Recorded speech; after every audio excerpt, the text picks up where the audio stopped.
कभी थक के सो गए हम, कभी रात भर न सोए, कभी हंस के गम छुपाए, कभी मुंह छुपा के रोए।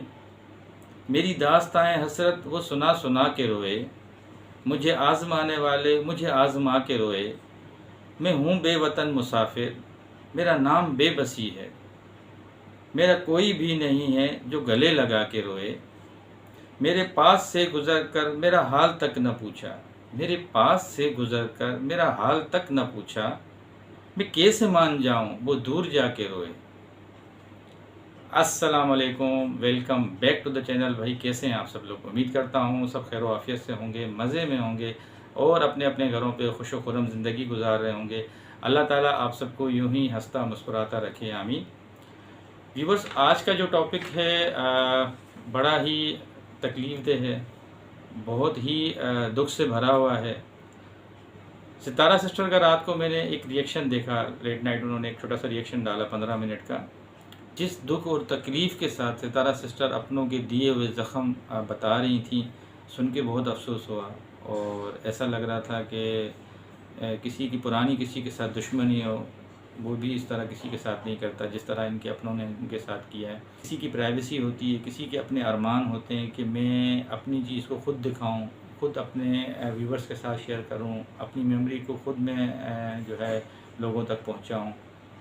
तो इस तरह बीच में आके कोई और उसकी खुशियों को दिखाए और उसके बनाए हुए आशियाने को दिखाए, तो ये बहुत ही अफसोस की बात है। उन्होंने एक और बात कही कि मुझे पता था कि मैं टूर पे जा रही हूँ और मुझे ये नहीं था पता कि मुझे वहाँ जाके भी रिएक्शन देना पड़ेगा, इस सितारा सिस्टर ने बोला।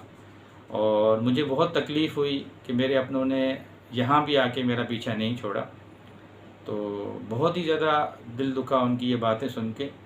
एक छोटा सा वाक़या था व्यूवर्स, मैं आपके साथ शेयर करता हूँ, जो कि सितारा सिस्टर के साथ मैं भी मौजूद था।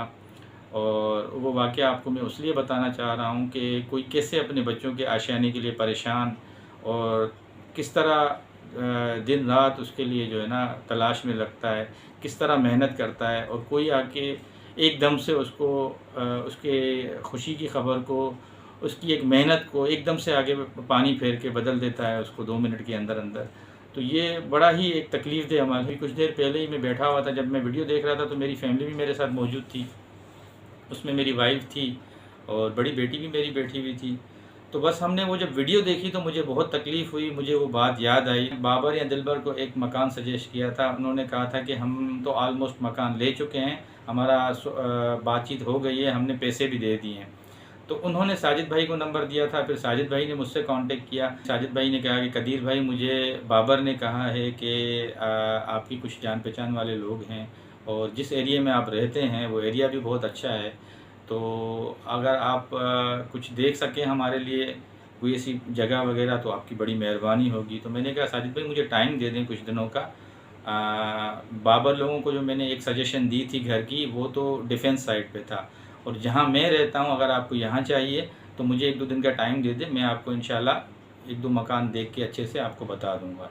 खैर जैसे ही 1-2 दिन गुजरे और मैंने किसी से कांटेक्ट किया, 1-2 हमने अच्छे मकानात निकाले जो उनके लिए, उनकी फैमिली के लिए सूटेबल थे।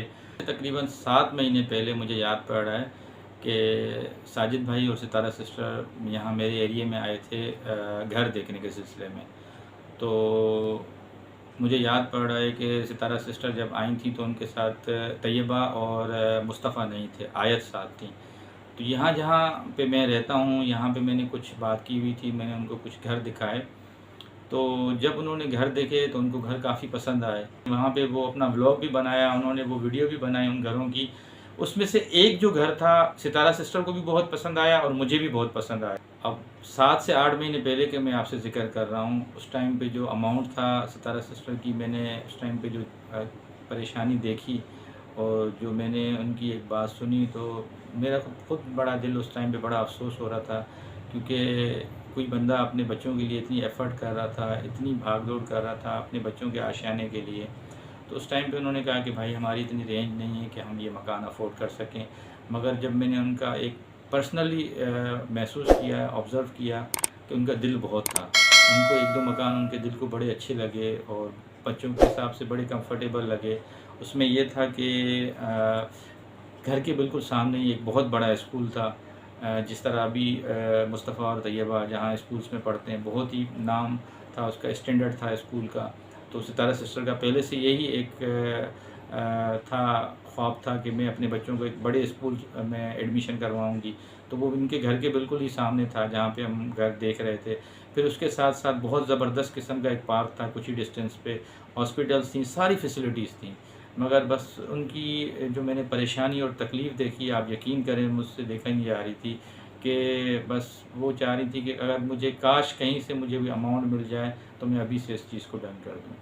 तो इंसान बड़ा बेबस होता है, बहुत परेशान होता है। वो लम्हात, वो बातें और वो तकलीफ़ें हमेशा उसको याद दिलाती हैं औफ़न फ़ौफ़न। तो अब जब वो बंदा एक स्टेज पे पहुंचता है और जब अपने उसको दुखाते हैं तो उसके दिल पे कितना बुरा गुजरता होगा, आप ये सोचें। जब घर हमने देख लिए और जब वो जाने लगे तो मुझे बहुत अजीब सा लगा, क्योंकि सितारा सिस्टर की कंडीशन ऐसी थी कि काफ़ी मुझे ऐसा लग रहा था जैसे किसी इंसान को कोई चक्कर आ रहे हों, कोई थकावट का शिकार हो। तो मैंने सिर्फ़ एक छोटी-सी उनसे रिक्वेस्ट की कि मैंने कहा देखें अभी आप इतना दूर जाएँगे, थोड़ा-सा डिस्टेंस पे मेरा घर है, 5 मिनट की ड्राइव पे, तो घर पे चलते हैं, थोड़ा रिलैक्स हो जाएँ, पानी-वानी पी लें, आप टेंशन ना लें। अल्लाह ने चाहा तो आपको आपके मतलब का घर ज़रूर मिल जाएगा। तो इसी तरह मैं इनको अपने घर पे लेकर आया, फिर वहाँ बैठे, वहाँ पे कुछ बातें की और एक-दूसरे से ख़यालात मैच किए कि मैंने कहा देखें आप कोशिश ये करें जो मैंने उनको उस टाइम पे एडवाइस दी थी कि जिस एरिया में अभी आप रह रहे हैं वो सिक्योरिटी पर्पज़ के हिसाब से भी बहुत अच्छा है, तो आप हमारे एरिया से बेहतर है वहीं पे घर ले लें। एक अपनी तरफ से भी सजेशन दी, मैंने कहा देखें ये एरिया तो नो डाउट बहुत अच्छा है जहाँ पे हम रह रहे हैं, मगर आप ये देखें कि दिलबर बाबर लोग भी जहाँ रहते हैं वो आपसे थोड़ा-सा दूर हो जाएँगे। ये मैंने वहीं पे सजेशन दी इनको। आप जिस एरिया में करंटली अभी यहाँ डिफेंस में रह रहे हैं, आप वहाँ पे अगर थोड़ा-सा छोटा-मोटा भी देख लेते हैं तो एक तो वो खुला-खुला एरिया है और सिक्योरिटी पर्पज़ के हिसाब से बहुत ज़्यादा अच्छा है। ये मैंने सितारा सिस्टर को एडवाइस दी। तो उनको काफ़ी वो बात अच्छी लगी कि कदीर भाई मेरा भी ऐसा ही आइडिया है, मगर वहाँ पे तो और ज़्यादा रेंज है उन चीज़ों की। तो ख़ैर हमने फिर बातें इसी तरह उनको आगे लेके चले कि मैंने कहा देखें मैं भी कोशिश कर रहा हूँ, आप भी कोशिश करें। अल्लाह मालिक है, आपकी नीयत अच्छी है, आप बच्चों के लिए अपनी एफ़र्ट कर रहे हैं। अल्लाह ने चाहा तो आप इस मकसद में ज़रूर कामयाब होंगी। तो उसके बाद फिर वो यहाँ से घर से चले गए मेरे। फिर कुछ अरसे के बाद भी साजिद भाई से मेरा कॉन्टेक्ट था। मैंने उनको कुछ चीज़ें पॉइंट आउट की थी कि इस तरह की कुछ चीज़ें हैं मार्केट में, अगर आप देखना चाहें। तो मगर मैंने फिर उनको बार-बार यही बोलता रहा कि साजिद भाई कोशिश करें कि जहाँ पे आप रह रहे हैं वहाँ पे अगर बेहतर हो जाता है तो आप वहाँ पे कोई इन्वेस्टमेंट कर लें, वहाँ पे कोई छोटा-मोटा सा घर ले लें तो वो ज़्यादा आपके लिए सूटेबल है। उस टाइम पे उस बेचारी की रेंज नहीं थी, मामलात काफ़ी फँसे हुए थे, क्योंकि उन्होंने बहुत आगे की सोच रखी हुई थी कि मुझे बच्चों के घर के अलावा कुछ और भी उनको फैसिलिटीज़ देनी है। जैसे अभी माशाल्लाह से उन्होंने गाड़ी ली या कुछ और भी मामलात थे, तो वो एक माँ और बाप ही सोच सकता है। बाकी जिस तरीके से इनके रिश्तेदार हैं, आप यकीन करें कि ये तो मुझे आज देख के बहुत ज़्यादा अफ़सोस हुआ। ख़ैर मुझसे मैं अपनी ज़बान से क्या बोलूँ, मैं तो उनकी जब ये सारी बैठ के 15 मिनट की बात सुनी तो मेरा ख़ुद बड़ा दिल तड़प उठा। बहुत मुझे अफ़सोस हुआ उनकी ये जो अपने उन्होंने रिलेटिव्स की सारी बातें बताएँ। अल्लाह ताला उन सबको हिदायत दे, अल्लाह ताला उन सबको शऊर दे और उसके साथ-साथ अक़ल भी दे कि देखें जिस लेडी ने हमें एक स्टेज दी, जिस लेडी ने हमें एक मकाम दिया, एक प्लेटफ़ॉर्म दिया अपना नाम बनाने के लिए, फ़ाइनेंशियली हालात बेहतर करने के लिए हमारा एक कदम आगे बढ़ाया, आज हम उसके लिए इस तरह की बातें कर रहे हैं, आज हम उसके लिए इस तरह की ख़बरें चला रहे हैं, उसके बच्चों के लिए उसको कितनी तकलीफ़ दे रहे हैं। तो मैं ख़ैर उनको यहीं बैठ के और मेरी ये वीडियो के थ्रू ही मैं उनको एक पैगाम देना चाहूँगा कि देखिए किसी को इतनी भी तकलीफ़ ना दें, खुदारा इतनी तकलीफ़ ना दें कि किसी बाल बच्चेदार की आपको बद्दुआ लग जाए, आह लग जाए। क्योंकि देखें एक फ़ैमिली है वो किसी से कोई सहारा नहीं माँगती है, अपने दम पे खड़ी हुई है। उन्होंने सारी अपनी हिस्ट्री बताई, अपने वालिद के प्रॉपर्टी का ज़िक्र किया, अपना ज़िक्र किया, उसने बड़ी खून पसीने की कमाई से अपने सारी चीज़ें खड़ी की हैं, इन बच्चों की फ्यूचर के लिए खड़ी की हैं। आप यकीन करें व्यूअर्स, मैं अभी आपको एक बात बताता हूँ कि कराची जैसे शहर में जैसे उन्होंने बोला ना, जिस शख्स का अपना मकान है वो बहुत ज़्यादा खुशनसीब है। जिस तरीके से सितारा सिस्टर ने बताया 100% 110% सही बताया। यहाँ प्रॉपर्टी की बहुत ज़्यादा महंगी है, बहुत ज़्यादा महंगी है कराची के अंदर। आप में से काफ़ी सारे लोग जो यहाँ के रहने वाले हैं और जो पंजाब साइड के हैं वो यहाँ पे आते होंगे, उनको बखूबी बड़े अच्छे तरीके से पता होगा कि कराची की प्रॉपर्टी कितनी महंगी है और अच्छे एरिया में घर लेना तो बस अल्लाह ताला ही मदद कर सकता है, वरना तो बहुत ही मुश्किल है यहाँ पे। तो खैर हमारी दुआ है हमारी बहन के लिए कि अल्लाह ताला उसकी तकलीफ़ों को, अल्लाह ताला उसकी परेशानियों को दूर फ़रमाए और अल्लाह ताला उन हासदों को और उन हसद करने वाले लोगों को उनके अंजाम तक पहुँचाए और उनकी आने वाली ज़िंदगी में मज़ीद खुशियाँ लेकर आए। जी, तो मैं उम्मीद करता हूँ कि बस ये छोटी सी एक वाक़या था और एक सितारा सिस्टर की फ़ीलिंग्स थी जो मैंने आपसे शेयर की।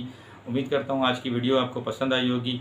वीडियो अच्छी लगी हो तो काइंडली सब्सक्राइब कर दीजिएगा और कमेंट सेक्शन में अपनी राय का भी इज़हार कर दीजिएगा। इंशाअल्लाह ताला एक नई वीडियो के साथ फिर आपसे मुलाकात होगी। तब तक के लिए अल्लाह हाफ़िज़।